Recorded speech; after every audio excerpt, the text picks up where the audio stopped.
so very good.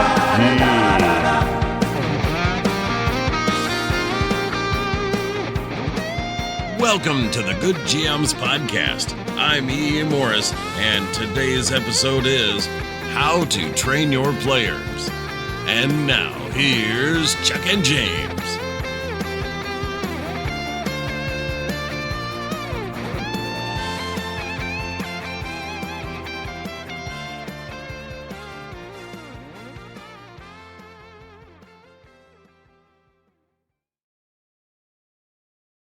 Right? Hello and welcome to another, let's see. Hopefully my fingers are crossed for great or spectacular, but I'll settle for good.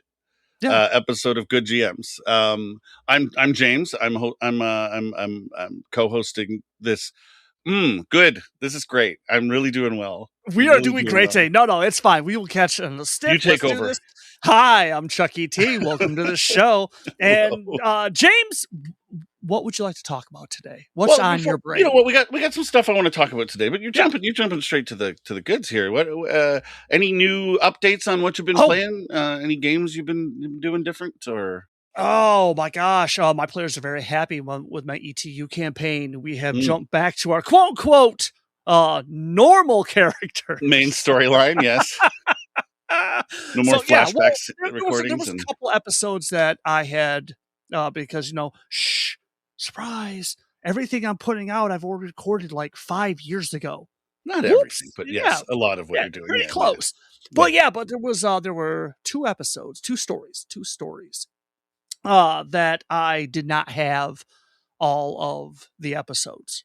So my players were gracious enough to go back and take over the roles for those characters and allow me to re-record, go in, and here we go.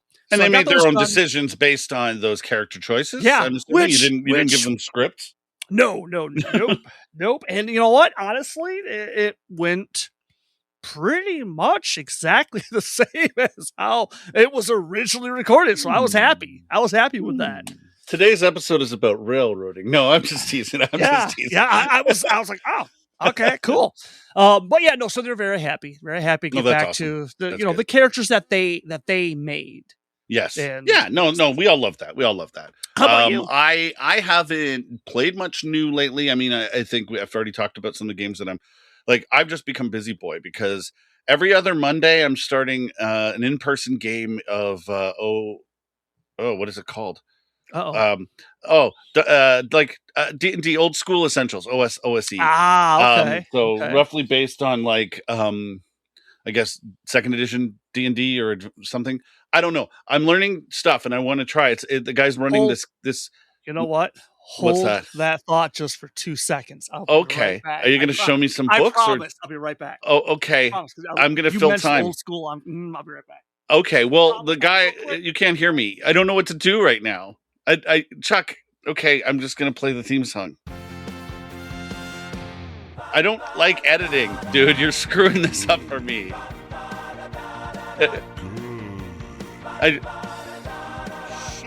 This isn't good. This is bad. This is bad pod. It's a good pod. This is bad pod. It's good pod. Okay, I'm sorry. I was excited. You mentioned this is bad pod. What you've done. This is fantastic. No, this is bad. I gotta edit now. I don't like that. I know. No, you can keep running. So anyway, just keep running. So, because eBay, old school stuff, right? Yeah. Oh, nice. You picked that up. Oh no, I've had this for years. So what about eBay? You're going to sell it? Yeah, I'm going to sell it. Oh, okay. Right on. So we'll do it as a giveaway. Patreon supporters. I'm kidding. No, don't you dare. Don't you dare. But I love that. I love the fact that you're going back to it, and I hope it's similar to this. I've never really looked at it. It's some 1982 campaign written by Gary Gygax, and it's like Caverns of something. Okay. And I don't know anything about it, so no spoilers. No. But cool. It's going to be fun, and it's in person. It's in about a half an hour away town. But and then Tuesdays, of course, are Mass and Nyarlathotep. I run that. Yep. Wednesdays, I've started playing in a band. I'm sorry, I'm live action role playing. My character is a guitarist named James. It's very low. There's no dice or anything. It's all just role playing. I've got good skills though. I've got really good points in guitar. And then Thursdays is my alternating in person, like Daggerheart Good Lord. Are and way Hero too Quest. busy. And then in a couple of weeks, I'm starting my live stream of Monster Hunters Club on Friday nights. So I'm a busy boy. For some reason, gaming has become everything. And that's exciting because you're gonna be jumping on Twitch, right? Yeah, we'll be jumping on Twitch, so we'll be doing that. Nice. I'm aiming, like, this episode will probably air after it's already started, but I'm aiming to start around mid-August, so that's pretty cool. That's wicked cool. Congratulations! Yay! Man. Busy. But that said, I still love recording this, and I guess I'm going to be doing a lot of playing as well as a lot of running. And as a player, one thing I hate being is a problem player. Ooh, what a segue, James! What a great segue. So we could make a list. We could spend this whole episode talking about like 10 worst players. No. That's been done. That's been done very well. Yes, if you Google it, there's a lot of them. Like, check out Seth Skorkowski has a whole series. Yes. But what I wanted to talk about today is picking 3 general categories. Okay. Discussing those, but also discussing as good GMs, what can we do? How much of it is our fault? How much of it can we kind of shrug off our shoulders, and how much of it can we accept before we have to make a decision?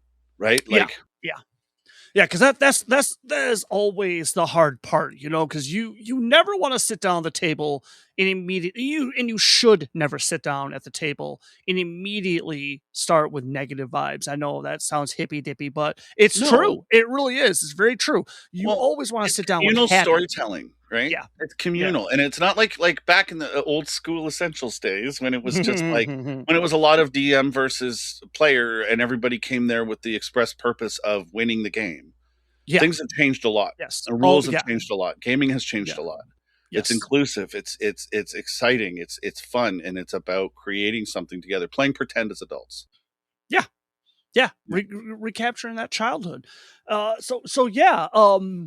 So which one do you want to talk about first? Let's address the three topics and then go through them. So there's, in my opinion, there's so the one I think if I fall into one, and you too probably actually is without any effort on our behalf as good players, we could easily be Spotlight Hogs. Oh yeah. And I'm not just talking about wanting to be on camera, because just at a table without cameras around, just hanging out with your friends or online, you're still maybe the first one to jump in, to take over a scene, to tell every other player. Like, I do this, I bulldoze a lot when I'm playing communal board games as well. I tend to be like, okay, so if on your turn you make the move here, and then you trade your cards with him, and then he does this, we could win this game, but that's not good player. No, right? No. Well, and that's the other thing is if when you and I first started, when we sat across from each other for the first time, and you had said you're a DM, right? Right. I was like, oh, okay. My initial pressure was like, oh man. And then I saw somewhere that's like a DM being a player can either be really good or really bad. There's rarely is there anyone in the middle. Yeah. And thankfully you're one of the good ones. I've been doing it a couple of years. I've been doing it a couple of years. Yeah, but see, that's the problem. And that's why when you talk about the Spotlight Hog, I can see a lot of GMs when they flip to being a player. And it's very important to be a player. Don't always be the universal GM. Just turn around, be the player. Sit on the opposite side. That's how you will learn. You will learn from other GMs. Enjoy the ride. Yeah. Yes. And that's partly why, like, I'm doing all these games. Like this OSE game is run by a guy whose name is literally, last name is Awesome with an H. And everybody tells me, like, when I first moved up here, everybody's like, Johnny? Oh, you got to play with Johnny. You should play with Johnny. Right. So, like, for me, learning how to play as a player from a good GM gives me an opportunity to try a trick or two. Yes, learn from it. So the other two, distracted players. Yep. Which I will also lump in there, distracting players. Oh, okay. we're talking Okay. focus. We're talking focus. Yep. And then the last one is I've classified as the reluctant adventurer. But that could Ooh, be an yeah. edgelord, that could be a loner, the character who wants to come and say, "Well, I want to make a simple farmer. I don't want to go on adventures." There's a lot of, Then like, well, then why are you playing? But so what can we how do we identify what could be the reasons for these three types, and what can we as good GMs try to do to fix the problem, A, and then maybe as we get through the conversation, figure out when the time is to say, okay. hey, Bob, maybe you find a different table. Which Right. So And and that should always be the last resort. Is it's be hard to like, find players, man. it can be. It It can really be. can be. Not like just online it's hard, but imagine you lived in a small town and you only have a handful of people who are willing to try it. How do you kick someone out of your table when they're ruining you and the three other people who in town who want to try it? They're good Yeah, time, man. and see, and that's the thing. That kids younger than us, that didn't grow up in the era that you and I did, where that was the problem. That is the You only know, problem. right? Yeah. And There's no internet. there. What's that? What the heck is the internet? You better make yourself some good friends, right? Quick, Maybe. like. Well, I mean, I would say there was the internet. It was just BBSs, which if you don't know what a Well, BBS no. is, go home. Yeah. Go Not kidding. Google it. Google it. Right. But so that is the problem. And nowadays, though, it's still a problem because even with this just absolutely phenomenal connective tissue that everybody now has, still can we say problem, or do we have to say challenge or opportunity? But opportunity. But yeah, so man.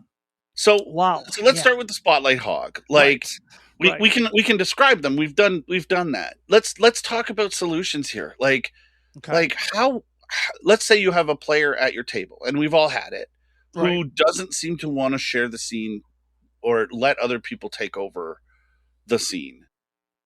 How can we encourage that? How can we, obviously we've talked about the idea of using bennies to say, I'll give you a benny if you shut up for 10 minutes.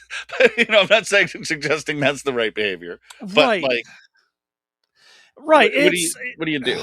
Because as the GM, you are the moderator. Yep. Right. So unfortunately, you have the nasty job of trying to, at first, politely tell someone, that's great. Hold on 1 second. We'll come back to that. I need to go somewhere. And it is okay to tell someone that. It is. You have to take control. And that's really the easiest answer to it, I think, is you have to be able to say, hey, Bob, I appreciate your enthusiasm. Like, I want you to keep that enthusiasm up, but I also want you to understand that Sarah and Kylie need to Jamil want to play as well, right? Yep, they're here.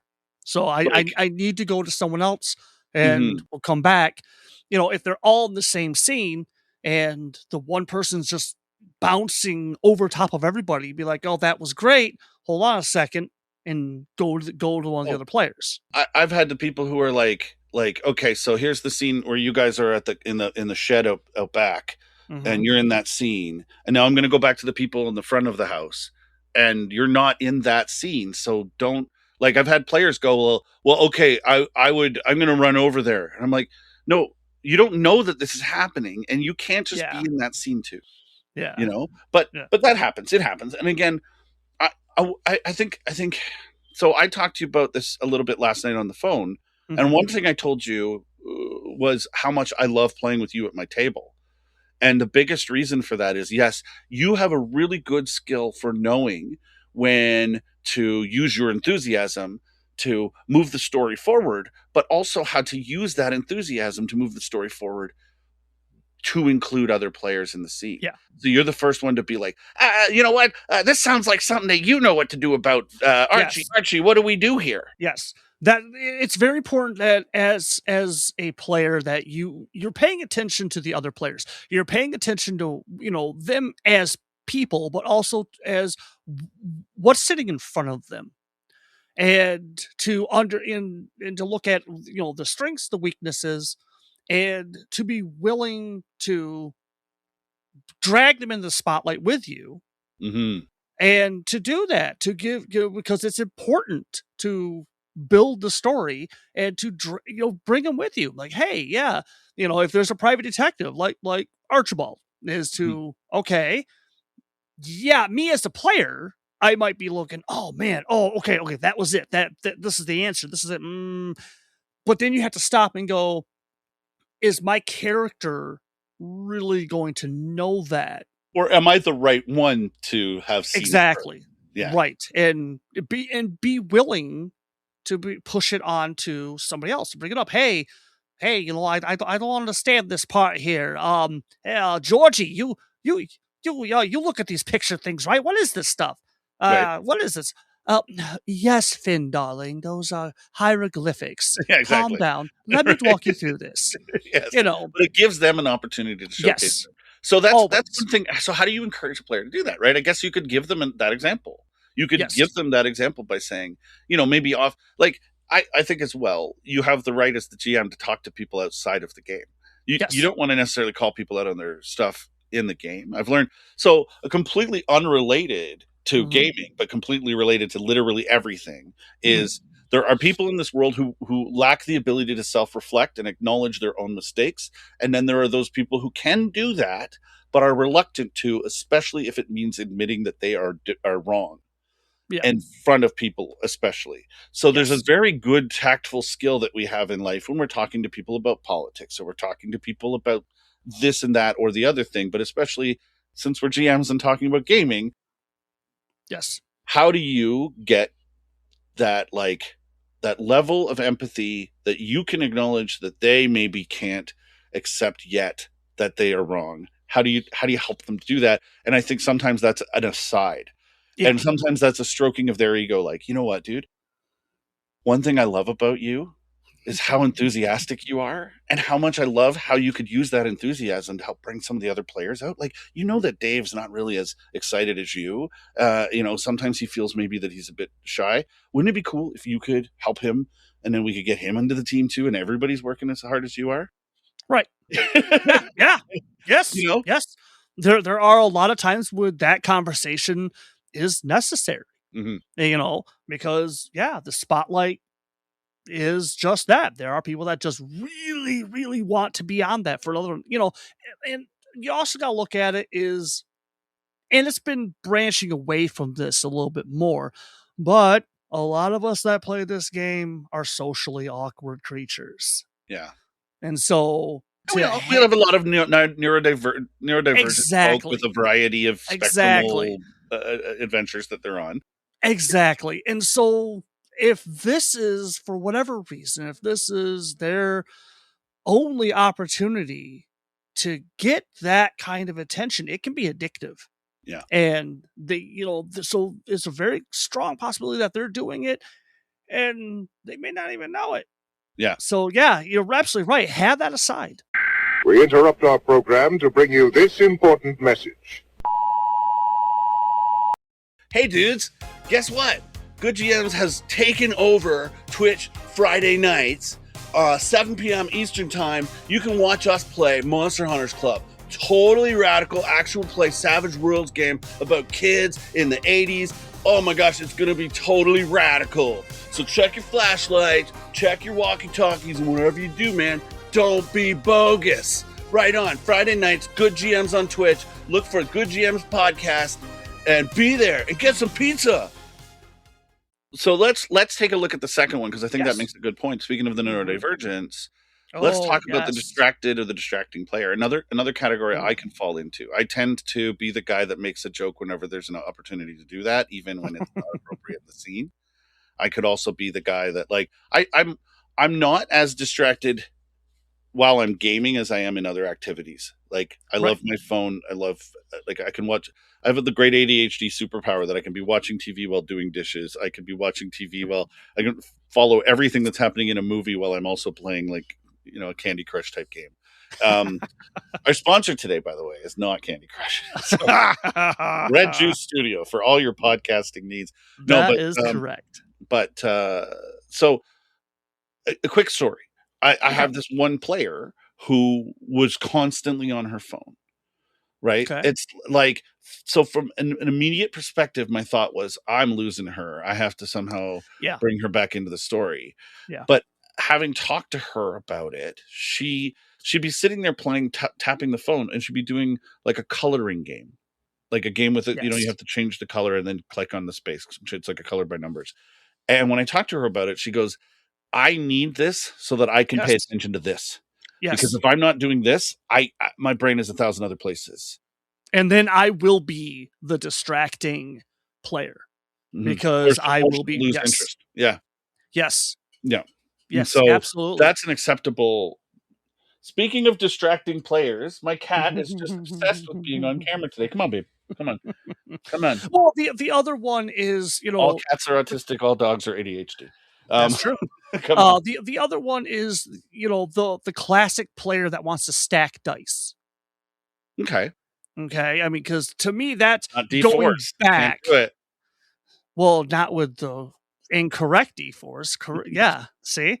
Anyway, hush up. Moving forward. But yeah, right. Yeah. But for me, going back, that's what was that person that was sitting there and they're stacking the dice, and it would irritate the living crap out of me. But now looking back at it, I was like, oh yeah, that's why they're still in it. They're still paying attention. They're still listening, but that's just what they need. They need to be doing something. Fidget spinners, the phone thing. That's great. Now, if for whatever reason you've done your turn and you had that little mobile game, and as long as you're actually paying attention and it's not loud, and you're just sitting there, just tap tap tap tap tap tap tap tap tap tap tap nod, okay, tap tap tap tap tap tap tap. As long as you're not loud, as long as you're not distracting everyone, go for it. I get it. Trust me, I get it. We have a I commentary. don't know how you guys pay attention when I check out the in-game commentary Discord after the game. But yeah, but that's something we have a section and myself and the other players. It's just literally GIF after GIF or GIF after GIF of whatever's happening in the moment. But yeah, but it's what's happening in the moment. So I look back at it and I go, this is a great recap of the story, but also they're obviously paying attention, because how do you find that GIF fast enough to Oh yeah. And we're gonna hear it in the comments because I say GIF coming at me. GIF, that's right, fight me. But that helps me, because now as it's going, I'm also thinking as a player, I'm thinking, okay, that's interesting. What could happen if I did this? Or what could happen if I did this? And I see this. How am I going to bring this together? So yeah, absolutely. Well, and you know what? I'll tell you what. One of my solution ideas to that is give somebody a task. Yes. If you've got a player who's not able to keep focused when they're not the center of the scene, make them the DJ. Make them the note taker. Make them the person whose job it is to, like, I don't know, like draw the character photos. Like, or something like that. Like it's amazing. Like when you have somebody who's artistic and distracted easily, get them to draw the characters. They would love that. Little sketches. Take notes. Make sure we're all aware, so that next game, I'll give you a Benny. I'll give you some luck points. I'll give you a bonus die. If there's any in-game currency, here you go. If there's not any in-game currency in the game, make some. It's okay. Just figure it out. But no, absolutely. Yeah. And then there's the edgelord. There's the reluctant player. The reluctant one. I don't know. I don't want to put murder hobos again. I don't even love that term, because it's actually an offensive term. If you think about the origin of the hobo is underhoused individual.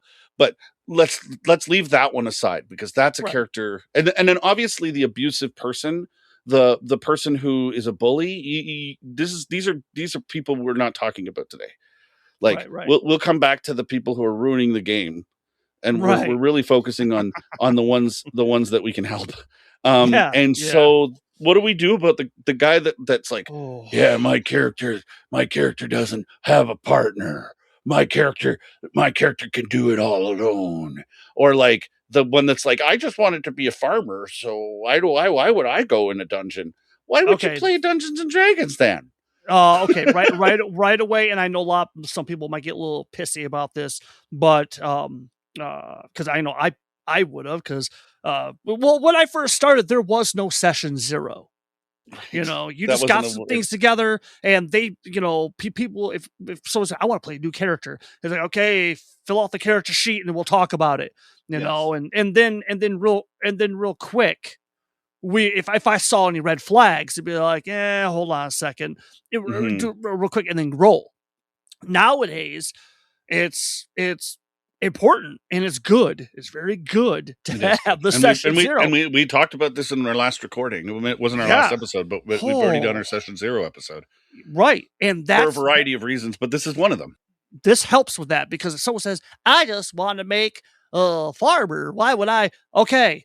Well, then don't join my spacefaring adventure. Yeah. This is like one of the first thing I say to all new players is, it's your job to figure out why this person is going to continue. Yeah. It's your job. Yeah. You know, if something happens during the game. So we're playing a zombie outbreak. Don't be the person who's like, why would I want to help? I want to hide. Like, then play a different game. Like, right. Yes. As a player and as a GM, you're trying to, you're making sure you're giving those hooks out. So the players are providing that. And the person that says, I have no family, I have no this, it's like, okay, one of my stipulations is you had to have one of those. Oh, right. So I need it. I, as the GM. So part of it maybe is reminding them that this is what we're doing together and getting their buy-in. Yes. Right? If you can get their buy-in, if you can say, look, what we're doing is this communal storytelling to allow me to give your character things to do that keep them in the story. Yes. I need you to give me these knives that we talked about in a previous episode. So or like you said, you know, like you could say, like, so here's my story. Every character is playing an 11-year-old in the small town, you know. Don't come to me and say, well, I wanted to play a retired, like, can I play like a mature 6th grader? Like, no. Like, you know, we're buying into this. We're all buying into this. Right. You know, and we're all playing dwarves. Don't make the elf. Yeah. Don't do that. Unless it's agreed on by everybody that you're the elf who was like adopted by the dwarves or thinks he's a dwarf or something. But yeah, don't make a character that doesn't fit the story if, like, we all agreed to do this story. And that was, remember how we all bought into that and we all agreed? Yes. But I think so. That's one thing. But then, like I said, there's the edgelord, the character who wants to be Batman in the Justice League. But even Batman knows when it's time to let Superman and Wonder Woman, you know, to join them on their adventures. Yes, like, Batman is amazing in that series, because even though he does, I'm dark and mysterious and I'm alone, it's like he's not alone. So many people. And the bottom line is, with Batman, he doesn't want to be alone. Well, and he knows his limitations. He knows that when he's fighting crime in Gotham, he knows he can do it by himself. But when he's dealing with galactic threats, he's the guy at the computer. Finding the weaknesses. Yes. Like, you know. Yes. And so don't do that. Find a way that your character, like, find a way that your player's character is needed in the big group parts of the story. Yeah. Yes. Absolutely. And when it comes to, here's a thought. Sorry, I didn't mean to interrupt your if you had an idea. What about giving that character a responsibility suddenly, like the lone wolf and cub situation? Your character, give them an NPC that, because they refuse to be a part of the group, is dead now, or is is injured now because you weren't a team player. So now your character has a reason for a story arc. Right. And explain it to them. Explain it to them. Right, Don't do right. it manipulative, but explain. No, Like, yeah, hey, yeah. I don't just spring that on them. no, but I just mean, like, in a story where your character is a loner, let's accept that your character's a loner and find a way for him to evolve. Even Wolverine has that moment where he's like, "All right, bub, fine, fastball special," right? Like, yes, exactly, and that's the thing. Like I said, because there was there was a story not too long ago where I gave a player this story arc, and the player just did not engage with it at all, and to me it felt like I was pulling teeth. yeah. And finally, it got to the point where it's like, okay, you know what? I need to put this to bed, and I need to move on because there's this. Your lost puppy is just going to stay lost, I guess. Yeah, like, it's just whatever. This is gone. And there's a lot of times as a GM, you just need to accept that and move along, because it's not like that player wasn't engaged in the story. The player was engaged in the story, but when it came to this one part, it was just absolutely reluctant to jump into it. Was it necessary for you? Like, I mean, I don't know your story. I mean, I do, but I don't want to talk about that. But what I mean is, like, when you say I gave them this storyline, is there maybe there's one thing we can look at as a GM, like, how do we let the player come up with this? That whole, yes. Like, I'm not saying, like, if and that was my mistake. That was my mistake, is that I didn't right away say, oh, hey, but also in hindsight, I did.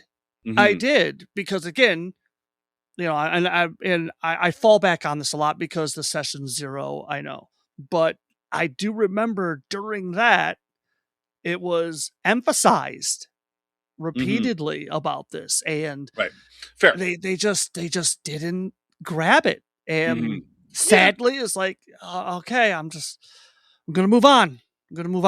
And so it's okay. It was a subplot, so that's fine. I'm gonna move on. So I think that we've kind of covered what we can on those 3 topics, in the sense that I think overall we kind of hit on the idea of, like, knowing when it's time to move on, and I actually don't think that any of these topics have led to the nuclear option. But no. Like, if you do find that you've tried your best to bring a lone wolf into the pack, or a distracted player to, like, curb their enthusiasm, or whatever the third one was, the Spotlight Hog, to, like, share the spotlight. Be honest, be blunt. Think of it as a breakup. Like, tear off the Band-Aid. Yeah, sadly. Don't beat around the bush. Don't change the date of the game and not tell them. Don't do it by text. No, wait, that's personal. That's but yeah, do it by text, but whatever. You're right. All 3, the Spotlight Hog, the distracted player, the reluctant adventurer, all of those can be mediated. Yeah, it's the bullies and the assholes that you can't really do much about. Oh, yeah. But we won't talk about them today. I don't think we have time for that. No, we don't have time for that. Because those are just, man, those are almost instant for me. Those are almost instant. You need to go. Well, and again, sorry, I know we all my live age in the perfect world of a trillion players available to you at any moment. But sometimes we live in a world where that asshole or bully is actually what you can think of as your best friend, and maybe you want them to play with you because you want them to like you. So we got to be careful, right? Like, let's assume that, yes, if you have the ability to tell them to take a hike, fine, Yeah. But that's another day, another topic. Yes. Today. Yes. I think my big takeaway is always, I mean, I think we had the silent player episode where we talked about always give them the benefit of the doubt.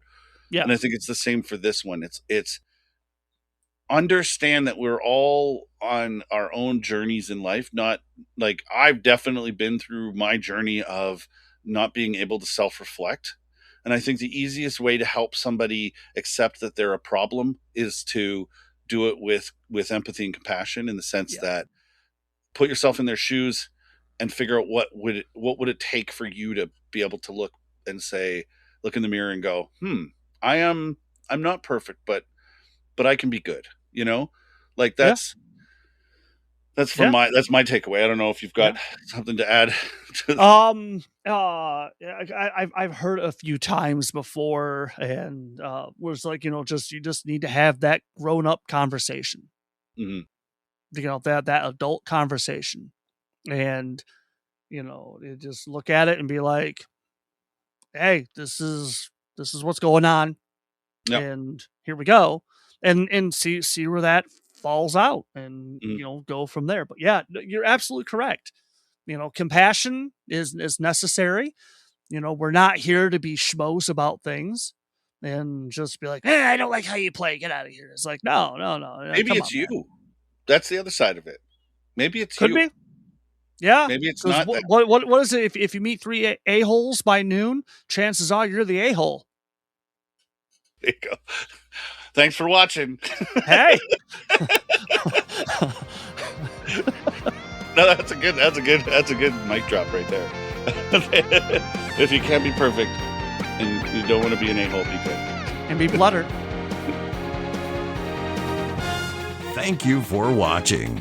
If you like or dislike what you heard, let us know.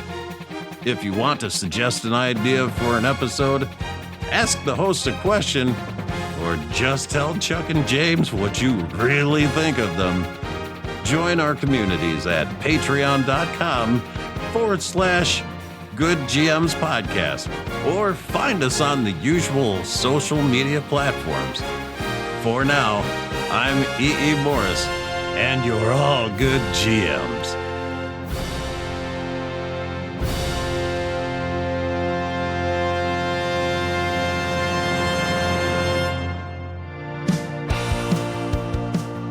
We are so grateful to all of our Patreon supporters. At the gooder level, Weird Candy. At the good level, Carl Kiesler, Preston DuBose, Francis, and me.